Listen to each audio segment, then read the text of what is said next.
Corona के बाद चीन में एक और रहस्यमयी बीमारी ने पूरी दुनिया को खौफजदा कर दिया है। The growing concerns in China as the country deals with a rise in respiratory illness. Now, Chinese local media reported earlier that some hospitals in northern China are at capacity with young patients as clusters. जय हिंद दोस्तों, corona के बाद एक बार फिर से चीन में नया वायरस फैलने लगा है, जिस पर WHO ने चिंता जाहिर की है और एक बार फिर से चाइना ने पूरी दुनिया को डरा दिया है।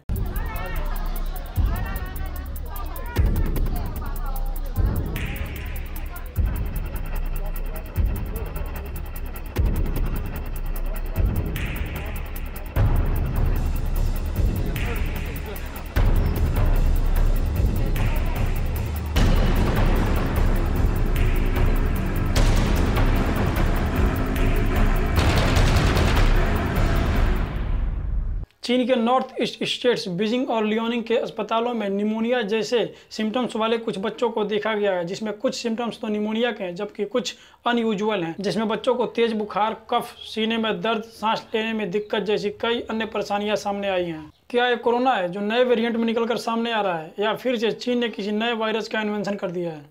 चिंता की बात तब बन जाती है जब इसकी जानकारी प्रोमेड नामक संस्था के द्वारा दी जाती है, क्योंकि कोरोना के समय भी सबसे पहले कोरोना की जानकारी प्रोमेड नामक संस्था ने ही दिया था। प्रोमेड यानी program for monitoring emerging disease, जो ह्यूमन व एनिमल में संक्रमण बीमारी के फैलाव पर नजर रखती है। WHO ने चीन से रिक्वेस्ट किया है कि चीन इस पर पूरी इन्फॉर्मेशन दे, जिस पर चीन ने एक्सक्यूज देते हुए कहा है कि ये कोविड-19 के प्रतिबंधों को हटाने, माइक्रोप्लाज्मा और निमोनिया जैसे कुछ कारणों से हो रहा है, और साथ में ये भी कहा है कि इस पर चिंता करने की जरूरत नहीं है, हम इस पर नज़र बनाए हुए हैं। आपको याद होगा कोरोना के टाइम भी चीन ने ऐसा ही कहा था कि इस पर चिंता करने की जरूरत नहीं है, हम इस पर नज़र बनाए हुए हैं, और आज भी लोग कोरोना से चिंता में हैं। WHO ने कहा है कि बीमार बच्चों से दूर रहें, उनको क्वारंटाइन करें, मास्क पहने और प्रॉपर हाथ धोते रहें। आखिर WHO चीन से रिक्वेस्ट क्यों कर रहा है? क्या WHO चीन से डरता है? WHO को स्वयं चीन में जाकर के इन्फॉर्मेशन कलेक्ट करना चाहिए। एक फ़ोटो सोशल मीडिया ट्विटर पर बहुत ज़्यादा शेयर किया जा रहा है, जिसको देखने के बाद ये समझना मुश्किल हो जाता है कि स्कूल हॉस्पिटल में है या हॉस्पिटल में स्कूल, जिसमें डॉक्टर्स के साथ साथ टीचर और बच्चों के पेरेंट्स भी मौजूद हैं। कई बच्चों को ड्रिप लगी हुई हैं और सभी बच्चे मास्क पहने हुए हैं। अगर हम पिछली बार की तरह चीन के भरोसे बैठे रहें कि चीन इस पर इन्फॉर्मेशन देगा और इस बार भी देर हो जाए इसको समझने में और इन्फॉर्मेशन कलेक्ट करने में, और फिर से वही कोरोना जैसी डरावना मंजर न देखना पड़ जाए जिसको सोच लेने मात्र से ही डर लगता है। जब हजारों लोग डेली मर रहे थे, अस्पताल मरीजों से भरे पड़े थे, अपनों की जान बचाने के लिए लोग दर दर भटकने पर मजबूर थे, मरीजों के लिए बेड कम पड़ गए थे, यहाँ तक कि अंतिम संस्कार के लिए भी शमशान के बाहर लंबी लाइनों में खड़ा होना पड़ा था। वर्ल्डोमीटर का डेटा कहता है कि आज भी सैकड़ों लोगों की जान कोरोना की वजह से जा रही है। दुनिया में कोई भी नहीं चाहता कि एक बार फिर से लॉकडाउन लगे, एक बार फिर से लोग बेरोजगार हो, काम धंधा छोड़कर घर भागें और फिर से वही डरावना मंजर सामने आए। आज रात 12 बजे से संपूर्ण देश में संपूर्ण लॉकडाउन होने जा रहा है। Reports of harsh police crackdowns, homeless people being left stranded, and a surge in positive coronavirus cases illustrate the difficulties the country faces in enforcing a nationwide lockdown. With such a dense population, how does India plan to curb the spread of COVID-19? चीन में democracy नाम की चीज़ तो है नहीं, और ना ही वहाँ के लोग सोशल मीडिया का इस्तेमाल करते हैं। शी जिनपिंग का पूरी तरीके से मीडिया पर कंट्रोल है।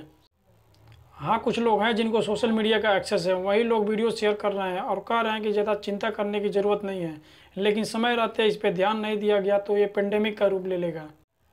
अब तो ये वायरस वियतनाम में भी फैलने लगी है।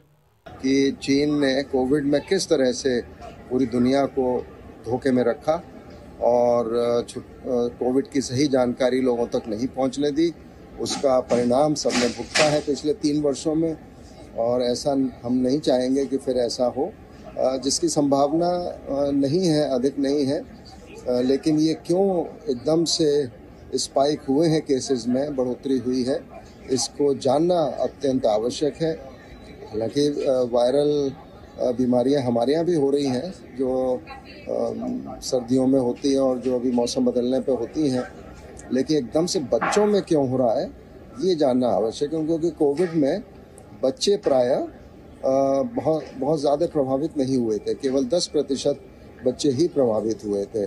तो बिल्कुल ये एक चिंता का विषय हम सबके लिए होना चाहिए और इसकी गंभीरता से जांच WHO को करनी चाहिए। इस वीडियो को देखिए, ये वीडियो बीजिंग का है। हॉस्पिटल में भीड़ को देखकर समझ सकते हैं कि सिचुएशन कितना ज़्यादा खराब है।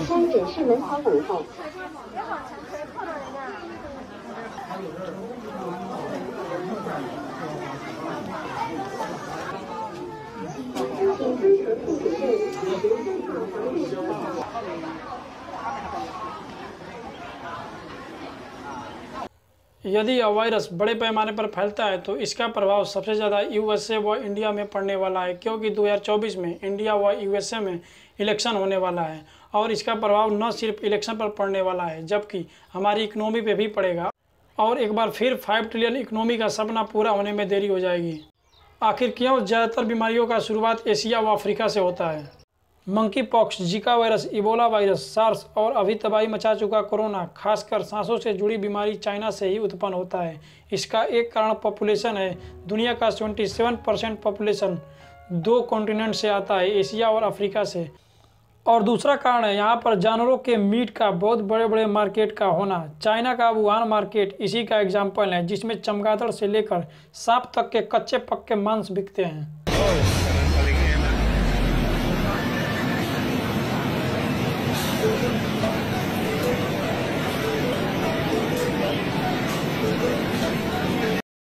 उम्मीद है कि जल्द ही इस बीमारी का पता लगेगा और इसका अस्थायी सलूशन किया जाएगा। तब तक के लिए इससे दूरी बनाकर रखना ही इसका सलूशन है। वीडियो इन्फॉर्मेटिव लगा हो तो वीडियो को लाइक करें और हमारे चैनल को सब्सक्राइब करें। Thank you.